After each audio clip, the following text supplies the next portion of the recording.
certo? Por que há 3 céus? Porque Paulo disse que conhecia um, que era ele mesmo, né? Que foi até o terceiro céu e viu coisas inefáveis que o homem não era lícito contar. Então, se tem um terceiro, tem um segundo, tem um primeiro. E Jesus falou que todo o poder tinha sido dado a ele nos céus e na terra. Então, Jesus, ele recuperou o poder de Adão, certo? A autoridade que Adão tinha perdido, ele recupera, porque ele vence como homem. Então, ele recupera o poder. E assim ele passa a ter domínio sobre tudo, né? Sobre tudo, porque ele não pecou. Então, ele passa a ter domínio sobre tudo. Então, foi resgatada pelo seu sangue, né? Pelo seu sacrifício. Entregue a ele para que nela se implante o governo de Deus, que será implantado quando ele retornar. Quando ele buscar a igreja, depois de 7 anos, ele retorna com a igreja e assim implanta o reino milenar, os 1000 anos sabáticos. Agora tem um detalhe, ainda falta a posse da parte do reino resgatada por Cristo, pois o posseiro não quer sair, por isso a posse terá que ser litigiosa. Vamos voltar aqui para o nosso desenho e vamos ver se a gente faz um outro desenho aqui. Abra comigo, você que tem sua Bíblia, em Levítico, capítulo 25, versículo 23. Levítico 25, 23. Vai dizer o seguinte, Levítico 25, 23. A terra não será vendida em perpetuidade, porque a terra é minha, porquanto vós sois forasteiros e peregrinos no que é meu. 24. Em todo o território de vossa possessão, outorgareis o direito de resgate à terra. 25.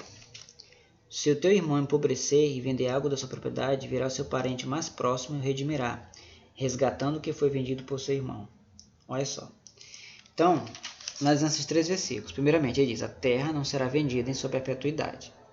Certo? Então, se uma pessoa tinha um terreno, certo? Digamos que João tinha um terreno, e João, né? Digamos que João tem um terreno. Tem um terreno, e ele vende esse terreno para Pedro, né? Ele resolve vender esse terreno. Ele resolve vender para Pedro esse terreno. Então, o que acontece? Ele resolve vender para Pedro. Pedro compra o terreno. Só que Pedro não vai poder ficar com esse terreno em perpetuidade, certo? Por quê? Porque havia o direito de resgate. João poderia resgatar a qualquer tempo? Não, tem um prazo. Ele tinha que resgatar dentro do prazo que a gente vai já ver essa propriedade, certo? Como é que era feito esse resgate? Vamos lá, vamos ver aqui o versículo 26. E se o homem não tiver um parente remidor, mas as suas próprias mãos alcançarem os meios para o resgate, então contará os anos desta venda da propriedade e pagará ao comprador o que restar até o jubileu e tornará sua propriedade. Então, tinha até o jubileu, certo? Para poder resgatar. Mas veja só. Onde é que eu quero chegar com isso aqui? Vamos lá no versículo 29 e 30 do mesmo capítulo. E quando o homem vender a sua casa de moradia, olha só, quando o homem vender sua casa de moradia, em uma cidade murada, terá 1 ano a partir da data da sua venda para resgatá-la. Durante 1 ano inteiro terá o direito de resgate. Agora veja só. Então há um muro, na cidade murada. Está aqui um muro. E aqui dentro desse muro nós temos uma casa. Temos uma casa aqui dentro desse muro. Deixa eu ver se eu consigo desenhar aqui mais ou menos aqui do jeito que eu quero fazer. Então aqui a gente tem uma casa. Dentro desse muro. Dentro desse muro aqui tem uma casa. Certo? Muito bem. Aí ele fala, e quando o homem vender a sua casa de moradia? Então, de novo, vamos lá, por exemplo, João, ele vende para Pedro, certo? Ele terá 1 ano a partir da data da sua venda para resgatá-la. Então, qual é o resgate? Resgate 1 ano, vou botar bem aqui do lado. 1 ano. Então, João vendeu a casa para Pedro. Digamos que com 6 meses, João se arrepende. Não, eu quero comprar a casa de volta. Ou então Pedro quer vender. Pedro só poderia vender para outra pessoa depois de 1 ano. Até 1 ano, ele teria que oferecer a casa de novo para João para vender, para revender para João novamente. Porque João tinha um direito de resgate. O direito de resgate de João durava 1 ano da data da venda. Então, Pedro tinha que esperar 1 ano. Se João não quisesse resgatar, Pedro tinha que esperar 1 ano para que assim pudesse vender para outra pessoa. Mas João, se ele se arrepender com até 1 ano, ele pode resgatar sua casa. Mas digamos que João não tenha condições de resgatar. Ele é pobre, não tem como comprar, vender porque estava apertado. Então, o versículo 25 vai dizer: se o teu irmão empobrecer e vender algo da sua propriedade, virá o seu parente mais próximo a redimirá, certo? É o que a gente chama de parente remidor. Então, João tinha direito a chamar Lucas, né? A chamar Lucas como seu parente. Digamos que Lucas é o seu parente remidor, certo? Então, Lucas é o seu parente remidor. Então, ele conversa com Lucas e pede: Lucas, eu tenho interesse em comprar a propriedade de Pedro, porque eu me arrependi de vender, então eu quero readquiri-la novamente, mas eu não tenho condição. Então, João fala com Lucas, que é seu parente remidor, e o Lucas ia e comprava de volta a propriedade das mãos de Pedro. E ele tinha 1 ano para fazer isso. 1 ano. Olha só. Ao versículo 30 do capítulo 25 vai dizer: mas se durante esse ano a propriedade não for resgatada, a casa que estiver na cidade murada será dada para sempre como propriedade daquele que a comprou, por suas gerações, e não será liberada no ano do jubileu. Então aqui era a inserção para o ano do jubileu, certo? Uma casa vendida dentro de uma cidade murada, tá bom? Então a cidade era murada, tinha uma casa lá dentro, foi vendida. Então ela não seria liberada no ano do jubileu, seria de Pedro para sempre, em perpetuidade. Se ele não vendesse, não reavesse, mais dizendo, não comprasse, não reavesse a sua casa de volta dentro do período de 1 ano. Espero que esteja sendo bem claro. Fazendo uma tipologia aqui com a nossa vida espiritual, vamos lá. Lembrando que João, né, ele é o vendedor. Pedro, ele é o poceiro, tá bom? Pedro, ele é o poceiro. Vou botar bem aqui do lado, ver se dá para escrever. Acho que não vai dar não. Poceiro. Pedro é o poceiro, certo? Então Pedro, ele é o poceiro, ok? João, ele é o vendedor. Ele é o primeiro dono da casa. Então, fazendo uma analogia com a nossa vida, os muros da cidade é o que? É o nosso... Os muros da nossa cidade é o nosso corpo. A casa é a nossa alma. O resgate do jubileu é o tempo de vida no corpo, certo? Tempo de vida no corpo. Esse é o ano do jubileu.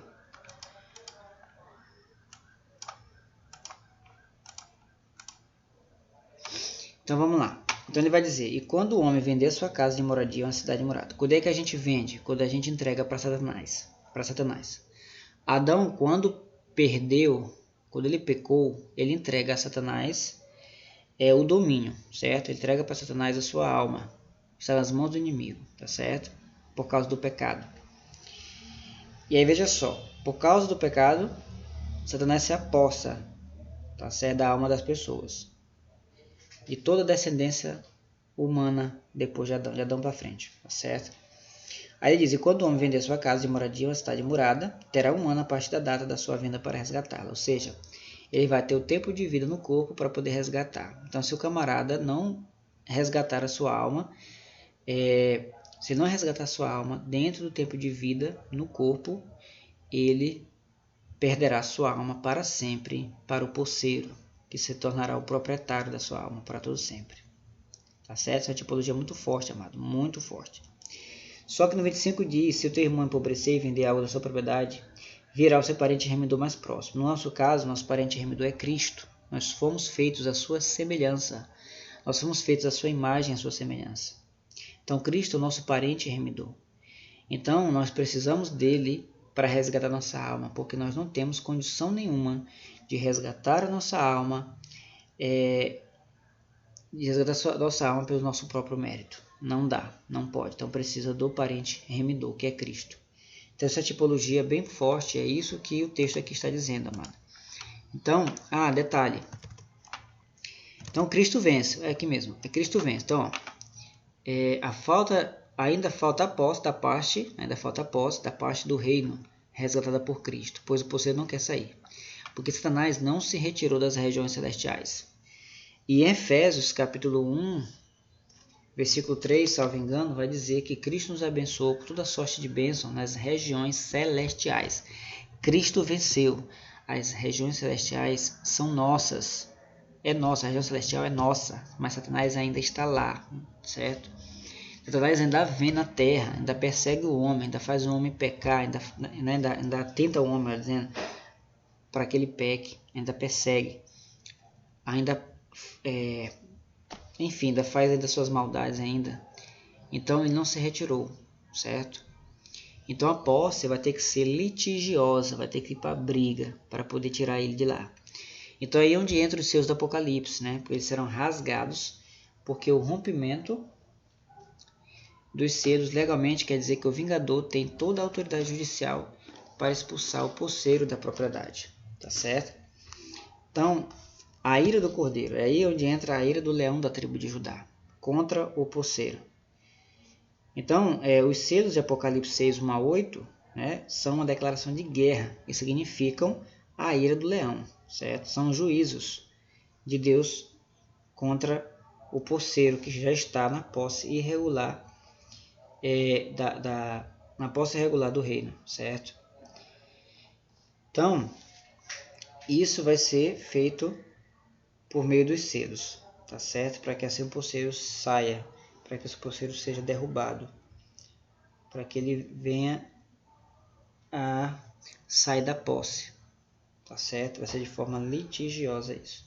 Por isso que Jesus pega o livro da mão daquele que está sentado no trono, que é o ancião de dias. Então ele pega o livro, que é escrito por dentro e por fora, uma inscrição, certo? Uma inscrição ali de propriedade, de posse. E assim Cristo, com a inscrição, né, de que ele venceu, ali a inscrição, por isso que só poderia abrir o livro somente quem tinha vencido, porque assim ele se tornaria dono de tudo, tá bom? Então, como Adão tinha perdido, né, o reino que tinha recebido legalmente do Pai, do nosso Deus, perdeu de forma, entre aspas, legal para Satanás, porque ele que pegou, né? Então, Deus não poderia reaver de outra forma, tomar da mão de Satanás de outra forma. Então, por isso que ele teve que encarnar, para reaver de novo, de forma legal, a escritura, digamos assim. Então, o livro selado com 7 selos nada mais é do que a escritura. A escritura que Jesus pega na mão do ancião de dias, por isso que ele é o cordeiro, né? Ele se apresenta ali como um cordeiro que venceu, como que havia sido morto, né? Como diz no Apocalipse. E assim ele recebe da mão daquele que está sentado no trono aquele livro selado, né? E escrito por dentro e por fora. E assim, quando ele abre os selos, ele começa a declarar guerra a Satanás, certo? Para expulsá-lo das regiões celestiais. Depois que todas as coisas estiverem sujeitas ao filho, ou seja, quando ele eliminar o posseiro, né, tirar ele do lugar onde ele está, que se consumar tudo, né, digamos assim, o próprio filho se sujeitará ao pai, para que sejam tudo em todos no único corpo, né? Colossenses 2:9 vai dizer que nele habita corporalmente toda a plenitude da divindade, porque um dia toda a divindade vai habitar no corpo do filho. Pai, Filho e Espírito Santo, as 3 almas, estarão habitando dentro do corpo do filho no futuro. Quando o filho vencer, sujeitar todos os seus inimigos, quando ele entregar ao pai o comando, né, digamos assim, de tudo. É o que está escrito lá em 1 Coríntios capítulo 15, né? Você pode olhar com calma lá. Todas as coisas convergerão em Cristo e por Cristo, tanto as que estão nos céus como as que estão na terra. Então tudo vai convergir nele, porque ele será o Senhor de todas as coisas, certo? Ele será o Senhor de tudo, ele reinará sobre tudo e sobre todos. Louvado seja Deus. Então aqui nós encerramos esta aula. Fiquem com Deus.